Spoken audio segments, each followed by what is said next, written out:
Welcome to the Master Your Millions podcast, the show all about your financial potential and leaving a legacy for future generations. Here are your hosts, Jason and Scott Henderson.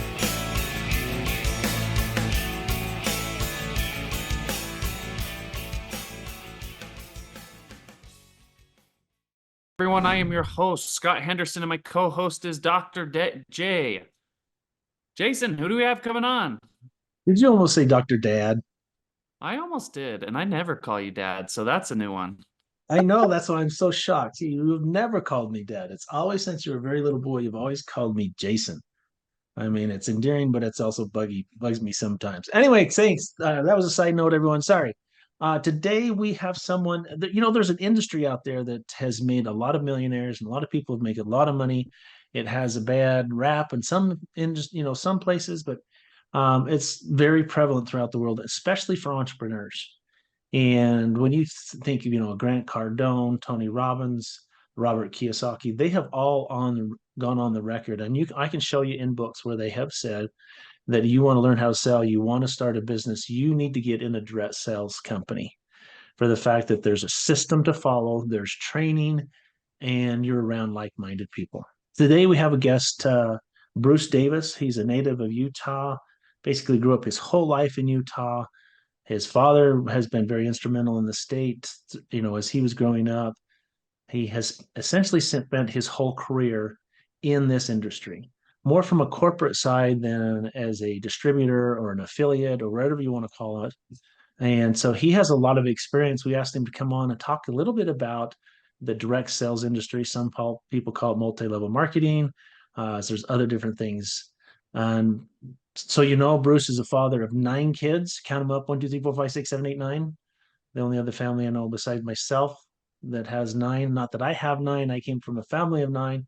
So, Bruce, we're so happy to have you on our podcast today. Thank you for coming on. No, thanks for having me, Dr. Henderson. It's nice to be on your show. I'm honored. I've been, this is something I've been wanting to do for years. Be on your show. So thanks for the invite. Love it. So tell us a little bit, what was it that first got you into this industry? I mean, I know you've been the head of several companies. You're a CEO of a company right now that we'll talk about in a minute. What was it that got you into the industry? I dabbled in the industry previous to corporate as a distributor for years, back when I was younger, previous to being married and raising a family.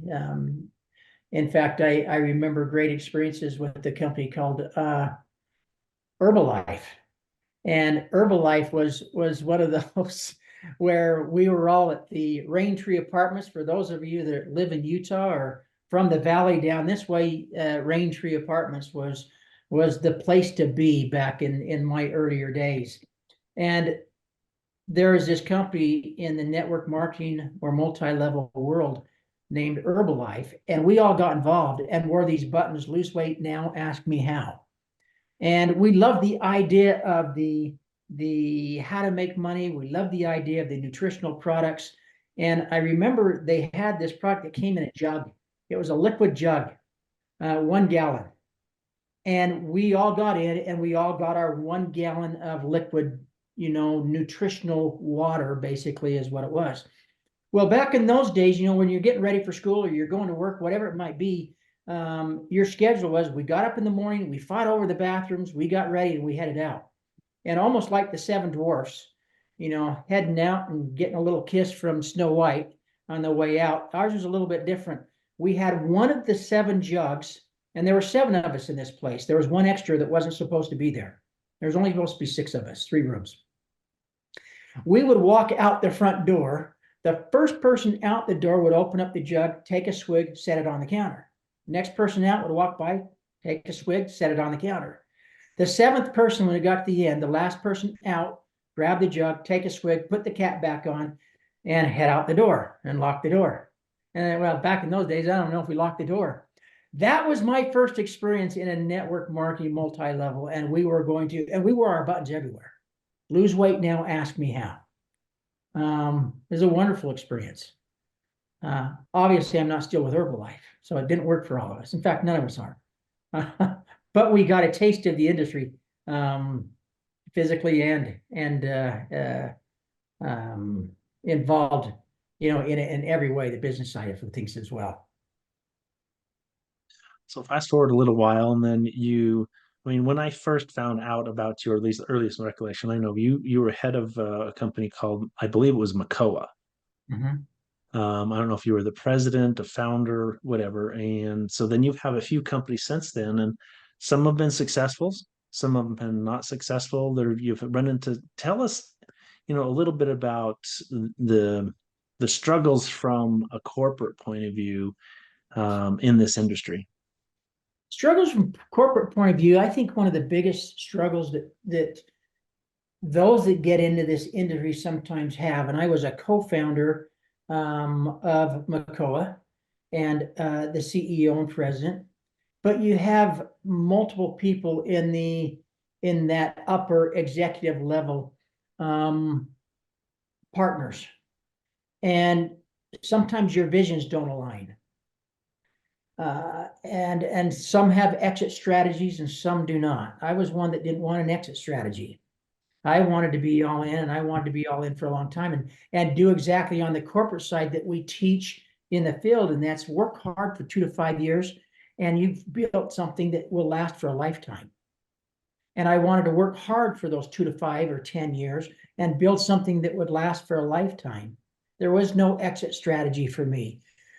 Not all partners share that same vision.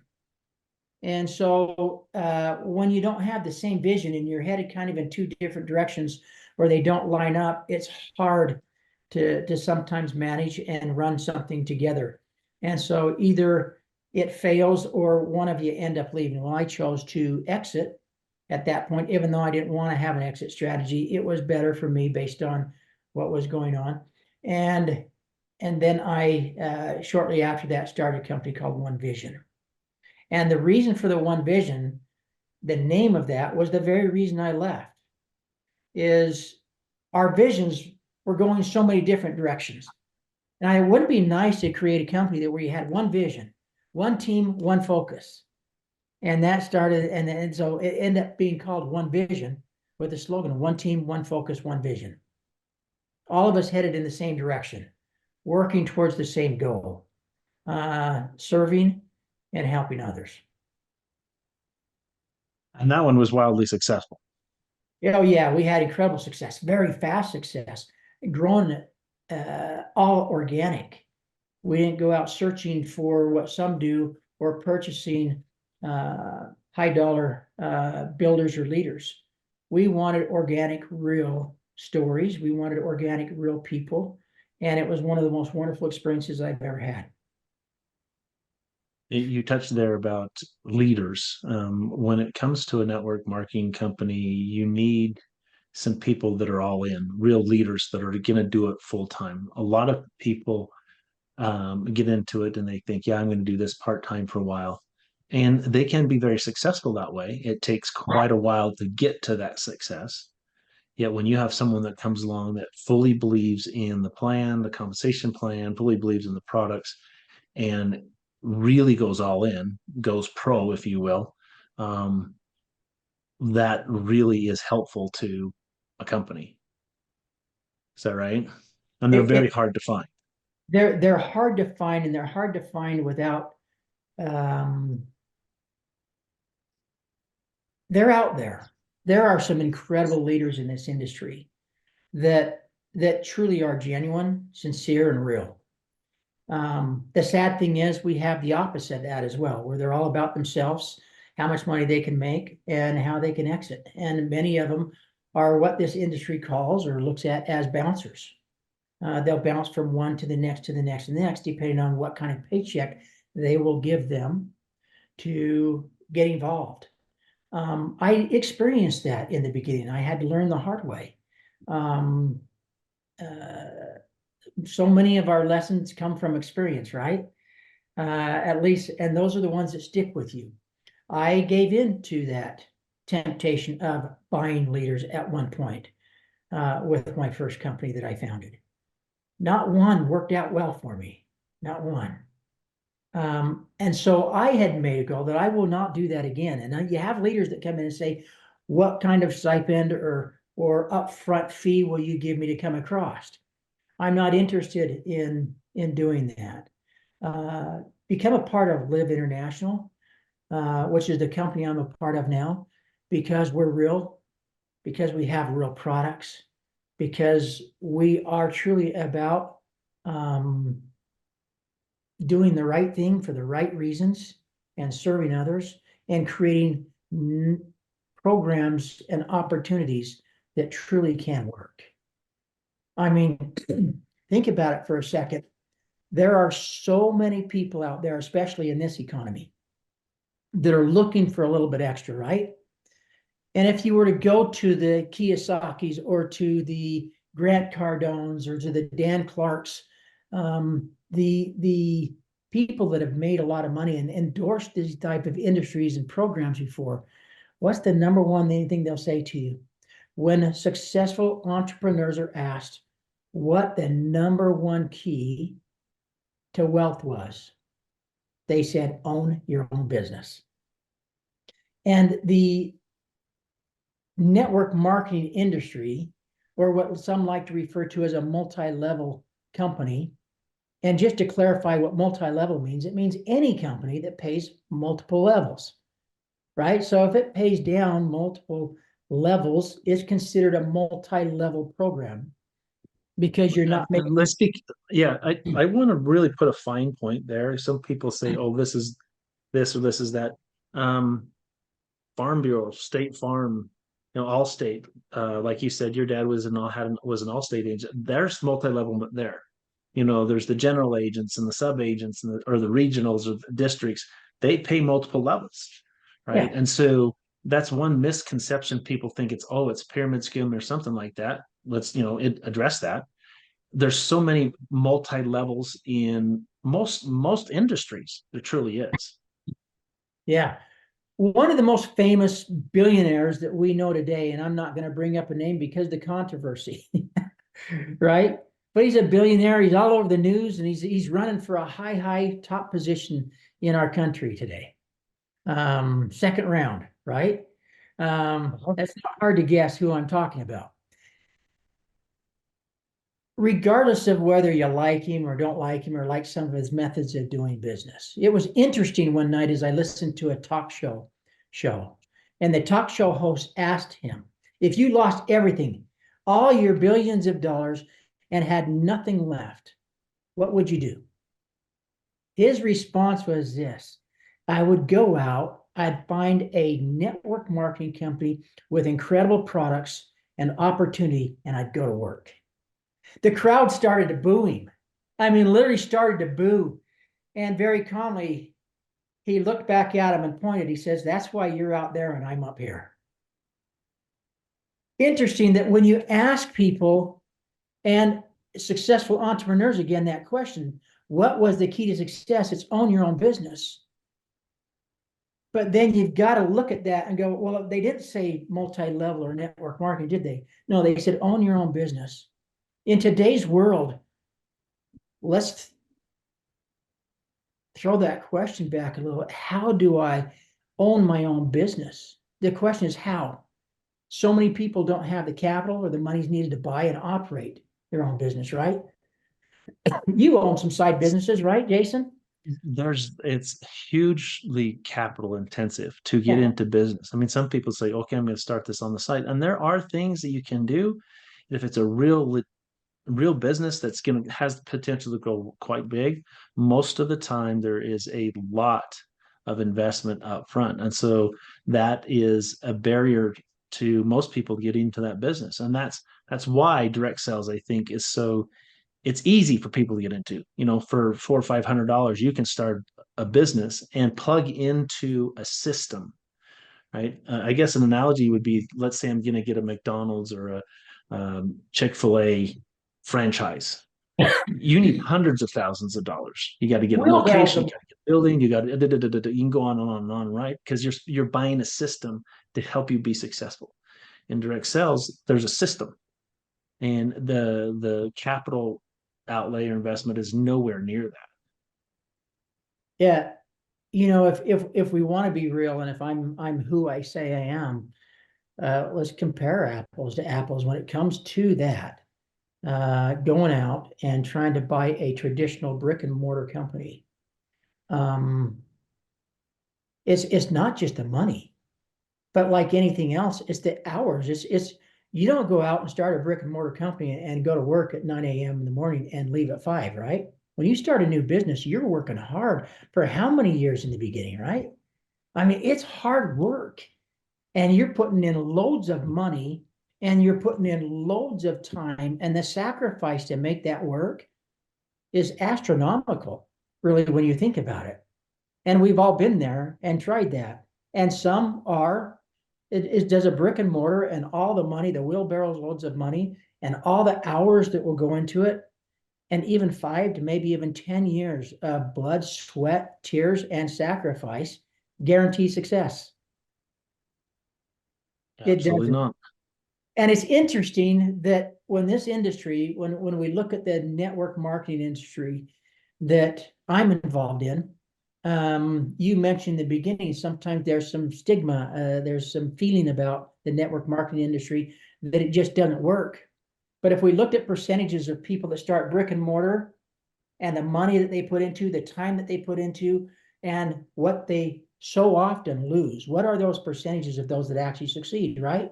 It's almost the same in anything that we do. It all takes hard work, commitment, and in some cases, a little bit of luck.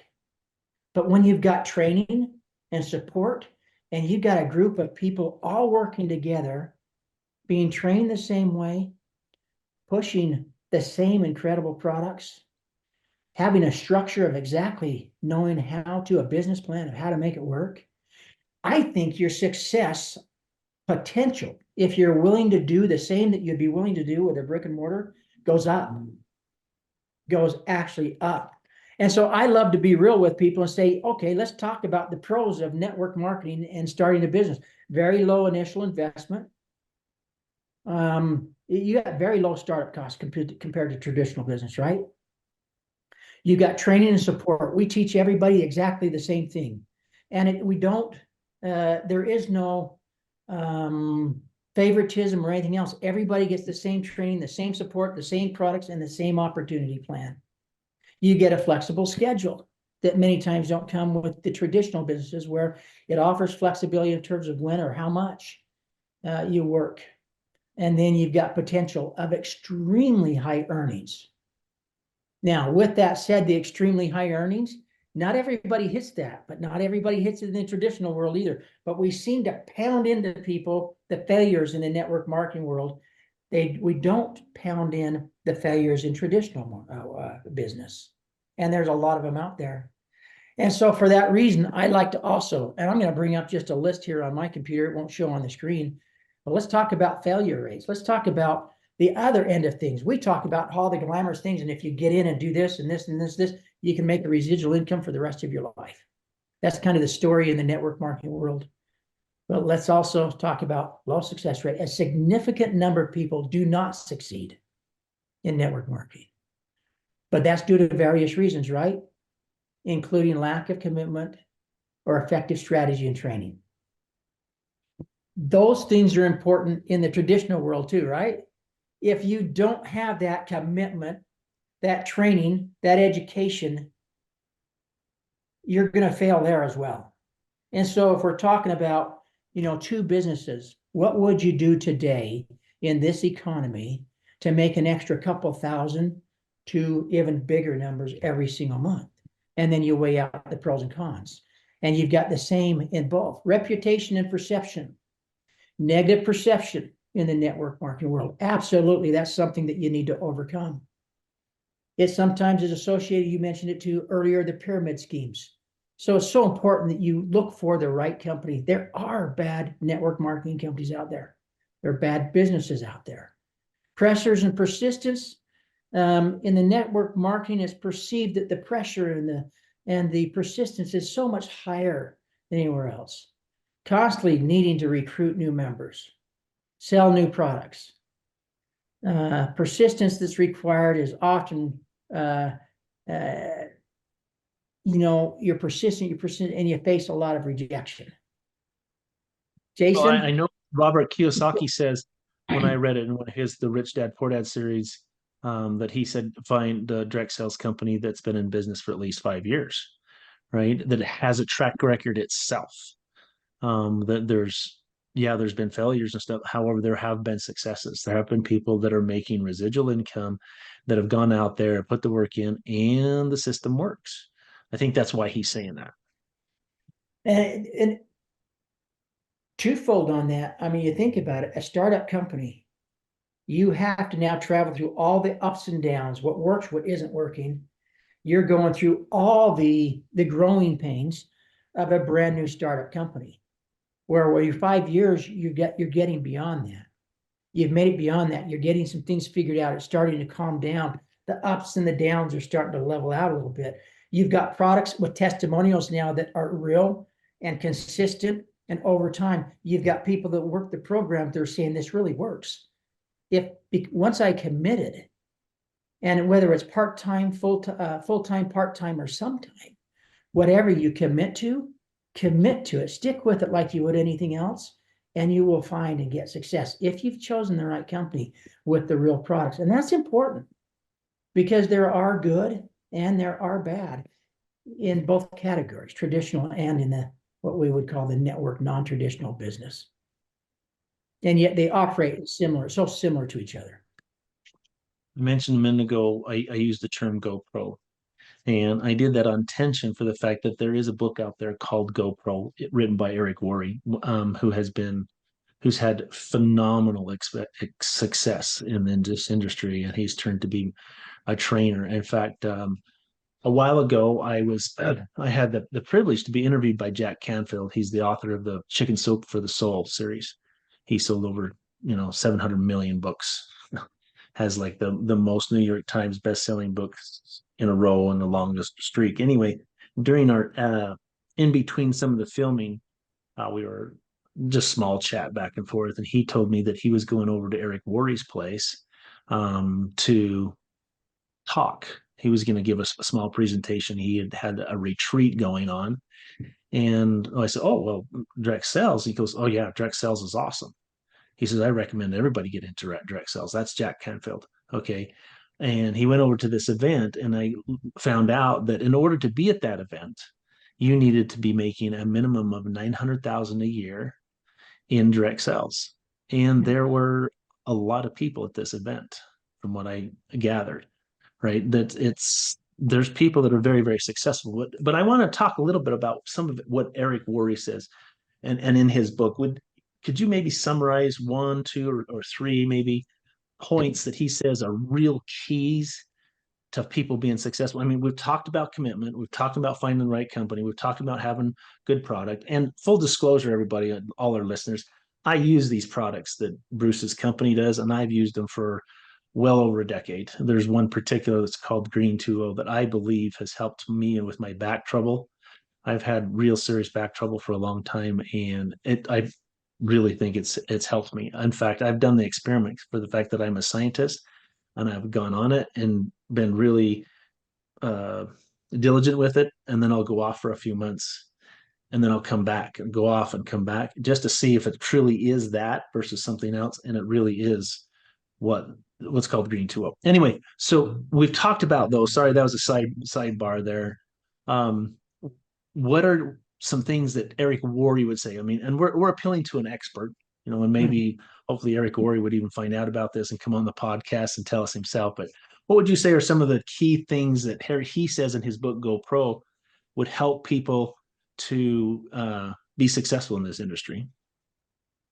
Well, there's two things that pop into my mind very, very quickly that I think he puts right up at the top. And when we talk about Eric Worre, I mean, he truly is one of the foremost experts in this industry, not only because of what he teaches and how he teaches it, but he lived it. He's done this. He has made millions and millions of dollars building a network marketing company, Residual, and has fallen so in love and believes so much in it, so passionate about this industry and what it can do for people, that he has dedicated now everything that he does to teaching and helping those that truly want to be successful be successful. And if you follow his program, a lot of our training is very, very precise and connected to what Eric teaches. If you read his book, Go Pro, which I have a very worn out copy right here. It sits on my desk. It's a book I love, and I also love going to YouTube and listening to him because he's got a lot of little 2 to 4 minute to 5 minute videos that are very, very helpful. But one is the story. He'll tell you your story is one of the most powerful tools. And you just shared a little bit of your story on why you take our products, Jason. That's what resonates with people. One, they feel like you were just honest and real, which is what we look for at Live International. We don't want anything else other than that. I don't need the best salesperson. I want the most real person that is going to share honest, passionate stories about our products and our programs. You just shared that, and that was unsolicited by me. I could share my story, but he talks about the story, your story, being one of the most powerful tools that you can have because you can share it with anybody. And people very quickly can perceive, I believe, if it's honest and genuine or if it's just a made up story. I think people are smart, and they see through, for lack of words, the BS that sometimes is shared, maybe so often when you're trying to sell somebody on something. And we teach share your story, share the program, share the products. The next important tool or recommendation that Eric really pushes are events. He'll say, if you really want to make it in this industry, make sure you show up to the national events, the big events. Yes, the home meetings and the regional events, those are all important too. But the big ones is where you start rubbing shoulders and learning from those that have accomplished big thresholds in this industry. You get to talk to them, hear their story on how it wasn't always easy. And they started out just like you did. Right at the very beginning. People always talk about, I've got to be in to the newest ground floor fresh launch. It's actually one of the worst times to jump into a company. You've got no testimonials, you've got no stories, you've got no anything. You're just flying, and it's all exciting about being on the ground floor. When in reality, everybody that gets in and when they get in is on their own ground floor. They start exactly in the same spot in the same way that the very first person started at. And if you're in a right and a good and a properly put together company, you're going to these events. Now you get to listen to people that have made it work instead of listening to people that failed at it. Who do you want to talk to? And you've heard this before. This is something that said, if I've got a tumor in my brain, I don't go to a foot doctor, right? That's not where I'm going to go and talk to about the tumor in my brain. I'm going to go to a brain surgeon. I'm going to go to somebody that knows something about cancer and brain cancer. I want to go to a specialist. I want to go to somebody that knows something about what I'm going to ask them about. If you want to know something about network marketing and does it work, so many of us want to hear from those that failed at it. And I'm not saying you shouldn't hear from maybe their failures and learn what not to do, but you also want to talk to those that have made it work, that have done it right and learn from them. And you get to rub shoulders at these events. It's one of the most powerful parts. It's not just the additional training.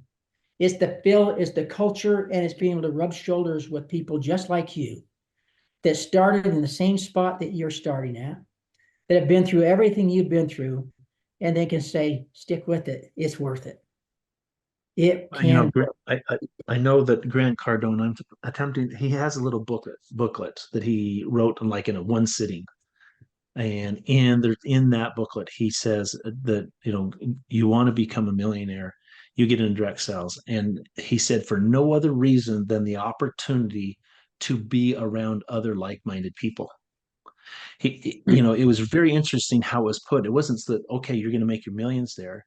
It was that maybe you go to an event like that, and maybe you don't, the person up on stage doesn't do it for you. Yeah, they've been successful, and maybe you get to talk to them or not. However, the person next to you started a week before you or 2 weeks before you, and they're having success, and they're attempting to do something in a way that you hadn't thought of, right? It's that interaction with other people that have like minds that then can also be almost like a support group, if you will, that allows you to, bounce ideas off of.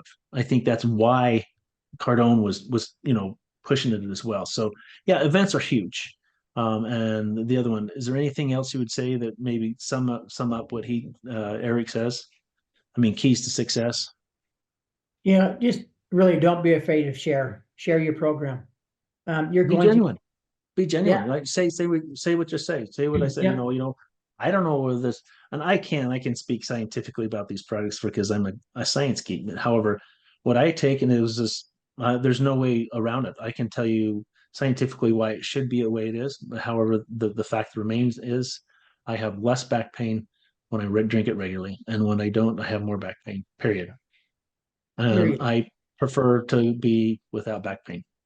So we're getting towards the end of our time here. Scott, you've been really quiet. I know Scott's kind of looking here at direct sales. He's a master salesman. I mean, there's only one other person I've met that I think that has equal to his sales capacity, and that was his grandfather, my father-in-law. I mean, both of them, the proverbial sell ice to Eskimos. I think he could do it. Scott, did you have anything to add here? What would you say? Observations. Oh, well, going off of what you were talking about with Grant Cardone, I say it quite often. I'm looking for one thing, whether it's an event, a book, a person. I'm looking for, that's it, one thing. And I think that's something that most people don't realize enough, whether it's in sales, direct marketing, or anything else. One thing can change your life. One connection can make you millions. One way to do marketing can change your profitability of your company. And so that's what I would add to that. The second thing is just get started. Everyone's going to have a naysayer. Direct sales has a bad rap. Restaurants have a bad rap. Crypto has a bad rap. I don't think you can name an industry that doesn't have a bad rap. And so at the end of the day, live with it. Can you get through the bull crap and learn to do it? So it's been a pleasure having you on, Bruce. Thank you. Dr. Henderson, thank you. Well, thank you. We really appreciate it. Everyone, like we normally do in the short notes below, we will have a link for you to get in touch with Bruce's company. Maybe try out some of those products if you want, whatever. Also, the connections for us in the show notes. We would really appreciate you to subscribe and give us a 5-star review. It really helps the listenership and the reach of this podcast. Or there's starting to be quite a body of information and episodes out there from this podcast, and we're hoping that we're going in the right direction and they're truly bringing value to people. So when you leave a review and stuff, it really helps out. So Scott, we'll turn it back to you. And Jason said it pretty well. Just last, remember that mastering your millions all starts with your mind and your team. Make sure they are the best. We will catch you next time. Thanks for listening to Master Your Millions with Jason and Scott Henderson. Check the show notes for any links or contact information about today's guest. Make sure to follow the show so you don't miss any future episodes.